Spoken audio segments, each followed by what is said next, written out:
بسم اللہ الرحمن الرحیم۔ السلام علیکم۔ آرٹیکل نمبر 50 قانون شہادت 1984 ایسے بیانات کا متعلق ہونا جو نقشوں، چارٹوں اور خاکوں میں کیے جائیں۔ آرٹیکل نمبر 50 قانون شہادت واقعات تنقید طلب یا واقعات متعلقہ کے بیانات جو ان شائع شدہ نقشوں یا چارٹوں میں کیے جائیں، جو عموماً عام فروخت کے لیے پیش کیے جاتے ہیں، یا جو ان نقشہ جات یا خاکہ جات میں کیے جائیں جو وفاقی حکومت یا کسی صوبائی حکومت کے حکم سے تیار ہوتے ہیں۔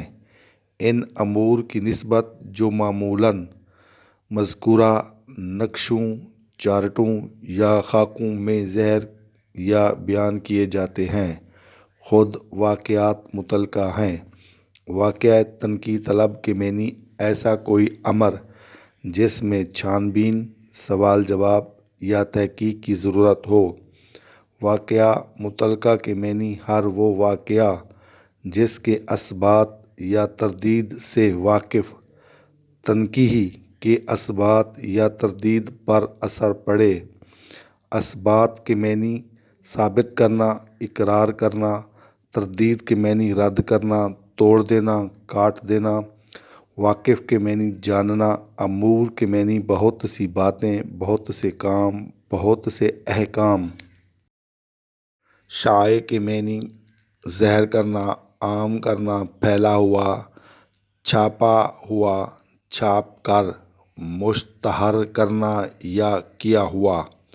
معمولاً کے معنی معمول کے مطابق، عام طور پر، روزمرہ۔ نسبت کے معنی کسی چیز کی طرف منسوب ہونا، تعلق، واسطہ، مطابقت، لگاؤ۔ نقشوں کے معنی علامتی نشانات، تصاویریں۔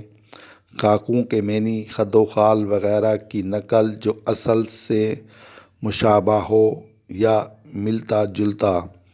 چارٹوں کے معنی وہ خصوصی نقشہ جو سمت معلوم کرنے کے لیے دیا جاتا ہے۔ مذکورہ کے معنی جس کا ذکر کیا گیا ہو۔ تنقیح کے معنی وہ مقدمہ جس میں ہر پہلو پر بحث ہو اور اس سے کوئی نتیجہ نکلتا ہو۔